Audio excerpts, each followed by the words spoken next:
तो बच्चों अभी तक हमने पढ़ा थॉमसन से एटॉमिक मॉडल, अब हम आगे पढ़ेंगे रदरफोर्ड से एटॉमिक मॉडल। थॉमसन का मॉडल एग्जिस्टेंस ऑफ एटम को एक्सप्लेन नहीं कर पाया, तो इसका मतलब कि किसी और मॉडल की ज़रूरत है एटॉमिक स्ट्रक्चर को एक्सप्लेन करने के लिए।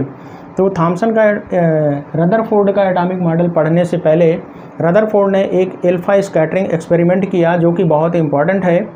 तो सबसे पहले हम देखेंगे कि रदरफोर्ड का एल्फा स्कैटरिंग एक्सपेरिमेंट क्या था।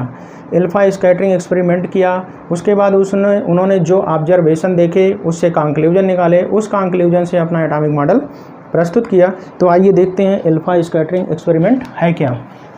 तो रदरफोर्ड ने लिया ऐसा मटेरियल लिया जो कि एल्फा पार्टिकल प्रोड्यूस करता है। तो ऐसे मटेरियल जो कि एल्फा पार्टिकल प्रोड्यूस करते हैं उनको हम कहते हैं रेडियो एक्टिव मटेरियल। तो कोई भी रेडियो एक्टिव मटेरियल लिया यहाँ पर, स्पेशली जैसे रेडियम, तो रेडियो एक्टिव मटेरियल से अल्फ़ा बीटा गामा रेडिएशन निकलते हैं। तो ये हो गया सोर्स ऑफ एल्फा पार्टिकल, ये हो गया रेडियम। अब यहाँ से इन्होंने आगे रखी एक लेड की प्लेट जिसमें एक बहुत पतली छिद्र जिसे हम कहते हैं स्लिट, SLIT, यहाँ से आने वाले एल्फा पार्टिकल को एक लाइन में गुजारने के लिए इस स्लिट से इसको पास किया और आगे यहाँ पर लगाया गोल्ड फॉयल, लोहे की सोने की पतली पन्नी, सोने की पतली फॉयल या सोने की पतली प्लेट। अब इस पर एल्फा पार्टिकल आकर टकराएंगे तो क्या होगा, एल्फा पार्टिकल एक्चुअली है क्या, हीलियम 2He4, ये हमारा है हीलियम एटम। हीलियम एटम से 2 इलेक्ट्रॉन निकलने के बाद He+2 बनता है, इसी को हम बोलते हैं alpha particle. Alpha particle is helium nucleus. 2 electron यहाँ से रिमूव होने के बाद हमारा helium atom di positive ion का फॉर्मेशन करता है, इसी को हम बोलते हैं एल्फा पार्टिकल। अब ये गोल्ड की फॉयल पर यहाँ टकराएगा, इसके चारों तरफ इन्होंने लगाया फोटोग्राफिक प्लेट और गोल्ड से टकरा के निकलने के बाद ये फोटोग्राफिक प्लेट पर जहाँ जहाँ पर पड़ेंगे वहाँ पर चमक, लाइट प्रोड्यूस करेंगे। तो पता चल जाएगा कि ये किस किस प्लेस पर जा कर के टकरा रहे हैं। अब इनका ये था एक्सपेरिमेंटल सेटअप। इससे इन्होंने क्या देखा, ये मान लीजिए हमारे गोल्ड की फॉयल के अंदर एटम अरेंज है राउंड शेप में। तो इन्होंने जो ऑब्जर्व किया, ऑब्जर्वेशन, इन्होंने एक्सपेरिमेंट करके अपना ऑब्जर्वेशन किया, ऑब्जर्वेशन से कंक्लूजन निकाला, कंक्लूजन से फिर मॉडल प्रस्तुत किया। तो क्या ऑब्जर्व किया इन्होंने, देखिए ये सब हैं एल्फा पार्टिकल, ये alpha particle, different alpha particle इस गोल्ड की फॉयल पर टकराने के लिए जा रहे हैं।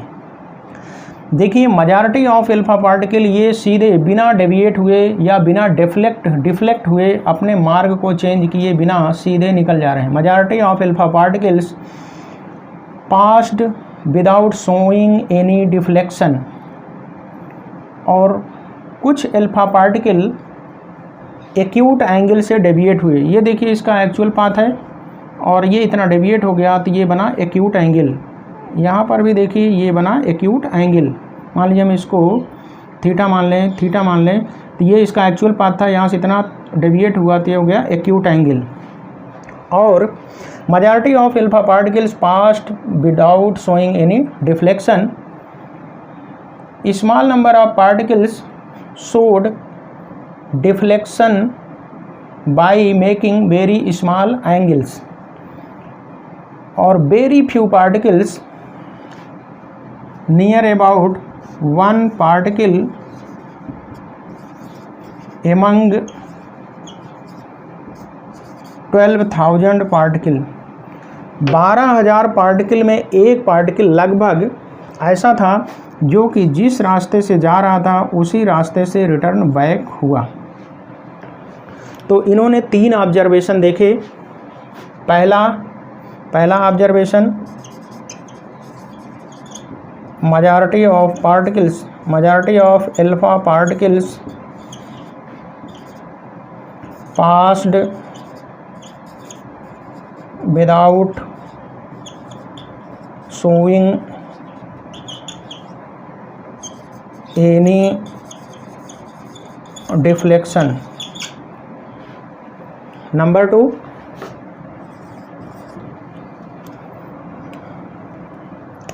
small number of alpha particles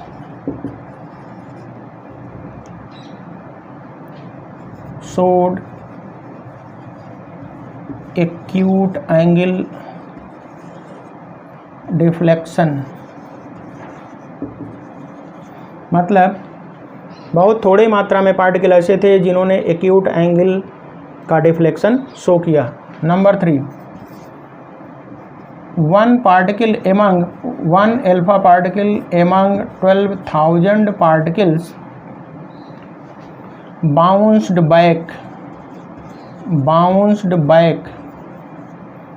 back माने जिस रास्ते से गया उसी रास्ते से लौट आया, बाउंस्ड बैक। तो 3 ऑब्जर्वेशन इन्होंने देखे।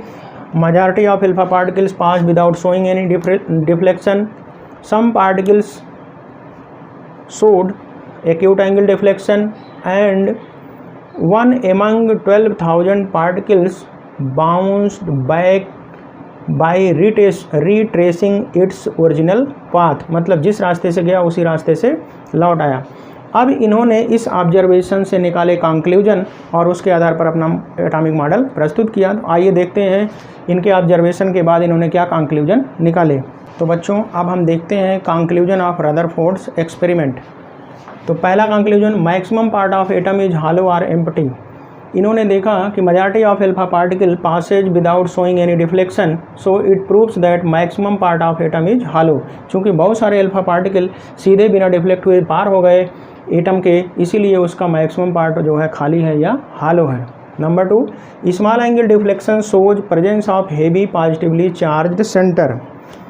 यहाँ पर ये मान लीजिए अल्फा पार्टिकल यहाँ से डिफ्लेक्ट हुआ, ये इसकी एक्चुअल डायरेक्शन थी, यहाँ से इतना डिफ्लेक्ट हुआ। इसका मतलब अल्फा पार्टिकल पर क्या है, पॉजिटिव चार्ज है, तो ये डिफ्लेक्ट हो इधर रिपेल हो रहा है। इसका मतलब यहाँ पर सेंटर पर कोई पॉजिटिव चार्ज है। तो small angle deflection shows presence of heavy positively charged centre, मतलब यहाँ पर कोई हेवी पॉजिटिव चार्ज रखा हुआ है जो कि इसको रिपेल कर रहा है। Number 3, alpha particles which makes head-on collision returns back making 180 degree angle, and these are very few in number, so space occupied by heavy positive charge center is very small. ऐसा alpha particle जो इससे जाकर सीधे सीधे head on collision किया, वो इसी मार्ग को रिट्रेस करता हुआ वापस आ गया। ये इसका एक्चुअल पोजीशन ये था जाने का, और रिटर्न बैक हुआ इतना, तो एंगल कितना बनाया, 180 डिग्री। अब ऐसे पार्टिकल की संख्या चूंकि बहुत कम थी, इसलिए ये प्रूव हुआ कि ये जो पॉजिटिवली चार्ज सेंटर है ये बहुत थोड़े स्पेस में कंसंट्रेटेड है। मतलब ये जो है बहुत, it is very very small, और ये पता लगाया गया तो इसकी साइज है 10⁻⁻15 metre. This is size of nucleus of atom, और एटम की साइज होती है 10⁻⁻10 मीटर। ये है size of atom. Size of atom, ये एटम की साइज है 10⁻⁻10 मीटर। ये है न्यूक्लियस की साइज। तो ये निकले रदरफोर्ड के अल्फा स्कैटरिंग एक्सपेरिमेंट के कंक्लूजन। अब इसके बाद है इन कंक्लूजन के आधार पर इन्होंने अपना मॉडल प्रस्तुत किया। तो बच्चों अब हम देखेंगे रदरफोर्ड का मॉडल क्या था। तो रदरफोर्ड ने बताया positive charge and most of mass of atom is densely concentrated in very small region called as nucleus. इन्होंने बताया कि एटम के अंदर जो पूरा पॉजिटिव चार्ज होता है वो न्यूक्लियस के अंदर बहुत छोटे स्मॉल एरिया में डेंसली कंसंट्रेटेड कम्पैक्ट होता है, और यही इसी के अंदर पूरा पॉजिटिव चार्ज होता है। इसी को हम बोलते हैं न्यूक्लियस। तो whole positive charge of atom is densely concentrated in very small area known at the centre of atom known as nucleus. मतलब ये हमारा हो गया न्यूक्लियस। तो ये न्यूक्लियस के बाहर का जो स्पेस है इसको बोलते हैं extra nuclear space. Extra nuclear space मतलब एटम के दो पार्ट हुए, क्या क्या, nucleus and extra nuclear space. ये हो गया न्यूक्लियस और ये हो गया एक्स्ट्रा न्यूक्लियर स्पेस। और इससे एक चीज़ और प्रूव हुई कि size of nucleus is very very small in comparison to whole atom. और ये साइज जो है ये है 10⁻⁻15 मीटर। एटम की साइज है 10⁻⁻10 metre. Point number 2, electrons revolve around nucleus in circular path just like planets around sun. हमने देखा होगा सोलर सिस्टम में ये हमारा है सन, इसके चारों तरफ सर्कुलर या इलिप्टिकल ऑर्बिट में प्लैनेट्स चक्कर लगाते हैं। तो इन्होंने बताया कि जिस तरह से प्लैनेट्स सूर्य के चारों तरफ सर्कुलर ऑर्बिट में चक्कर लगाते हैं, उसी तरह से न्यूक्लियस के चारों तरफ इलेक्ट्रॉन भी सर्कुलर ऑर्बिट में चक्कर लगाते हैं। इसीलिए इनके मॉडल को हम प्लैनेटरी मॉडल भी कहते हैं। प्लैनेटरी मॉडल, क्योंकि इन्होंने अपने मॉडल को सोलर सिस्टम से कंपेयर किया। जिस तरह से सन के चारों तरफ प्लैनेट्स रिवॉल्व करते हैं सर्कुलर पाथ में, उसी तरह से इलेक्ट्रॉन, इन्होंने बताया कि electron revolves around the nucleus in circular paths just like planets revolving around the sun. Point number 3, electrons and nucleus are held together by electrostatic force of attraction. Nucleus पर होता है पॉजिटिव चार्ज और electron में होता है negative charge. तो ये एक दूसरे को अट्रैक्शन फोर्स से बांधे रहते हैं। तो electron negative charge, nucleus positive charge, positive और निगेटिव चार्ज के बीच में इलेक्ट्रोस्टैटिक फोर्स ऑफ अट्रैक्शन लगता है और इसी इलेक्ट्रोस्टैटिक फोर्स ऑफ अट्रैक्शन के द्वारा इलेक्ट्रॉन प्रोटॉन से न्यूक्लियस से बंधा रहता है। तो ये था बच्चों इनका एटॉमिक मॉडल। तो बच्चों अब हम देखेंगे ड्रॉबैक्स ऑफ रदरफोर्ड्स मॉडल। तो रदरफोर्ड ने बताया कि न्यूक्लियस के चारों तरफ इलेक्ट्रॉन जो है सर्कुलर पाथ में चक्कर लगाता है। तो इसके बाद आई electromagnetic theory of Maxwell.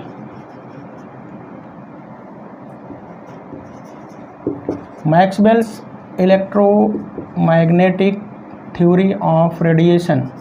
Maxwell's electromagnetic theory of radiation में इन्होंने बताया कि कोई भी चार्ज पार्टिकल जब सर्कुलर पाथ पर रिवॉल्व करता है तो revolving particle radiates energy continuously. मतलब कोई भी चार्ज पार्टिकल जब किसी सेंटर या किसी न्यूक्लियस के चारों तरफ सर्कुलर पाथ पर रिवॉल्व करेगा तो वो कॉन्टिन्यूअसली एनर्जी रेडिएट करेगा।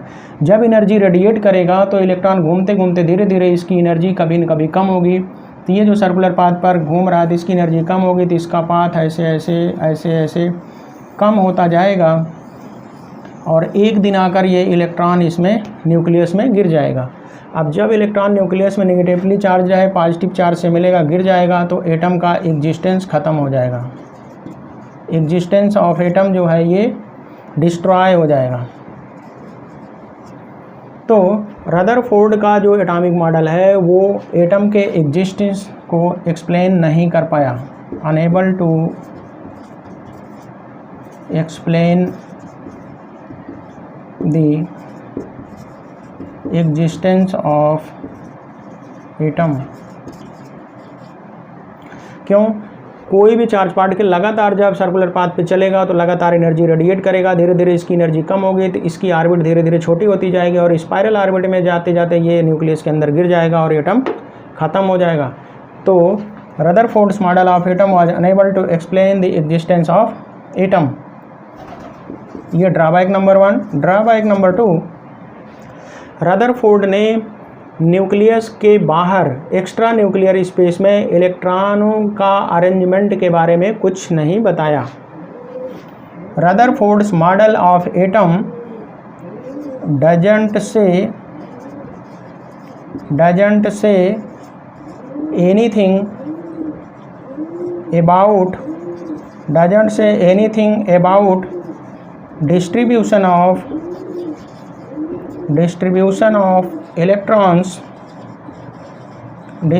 of electrons around nucleus.